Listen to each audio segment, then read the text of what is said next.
সুন্দর একটা প্যান্ট দেখাচ্ছি, জগার্স কাম ওয়ার্কআউট বা তোমরা এমনি জগিং করতে পারো। খুব সুন্দর প্যান্টটা, ঠিক আছে, খুবই সুন্দর দেখতে পাচ্ছ। হোয়াইট বিটস আছে, বাট এটা যেরকম গেঞ্জি ট্রাউজার হয় এটা কিন্তু ওই রকম ট্রাউজার নয়, এটা ইম্পোর্টেড কোয়ালিটির, খুব সফট নরম, খুব সুন্দর, মানে একদম পাতি গেঞ্জি নয় এটা, খুব সুন্দর। অ্যান্ড কোমর সাইজ আছে 28, 30, 32, 34, 36, 38, 40।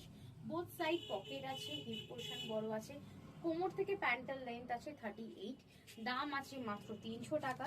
জাস্ট দেখে না, অনেকেই জগিং বা জগার্স যাও, এগুলো দেখে নাও, খুব সুন্দর, ভীষণ সুন্দর দেখতে। দাম আছে মাত্র 300 টাকা, 300 যাচ্ছে প্রাইস। যা যেটা পছন্দ হবে স্ক্রিনশট নিয়ে হোয়াটসঅ্যাপ করবে। আর যে যখন বুকিং করছো অবশ্যই সাইজটা বলে কিন্তু বুকিং করো। খুব সুন্দর দেখতে। আর আমি পরে আছি, দেখে নাও, স্কিন কালারের সাথে এরকম বিটস আছে, এরকম বিটস আছে, খুব সুন্দর প্যান্টগুলো। তাড়াতাড়ি বুকিং করো স্ক্রিনে দেওয়া নাম্বারে। দেখা হচ্ছে নেক্সট ভিডিওতে।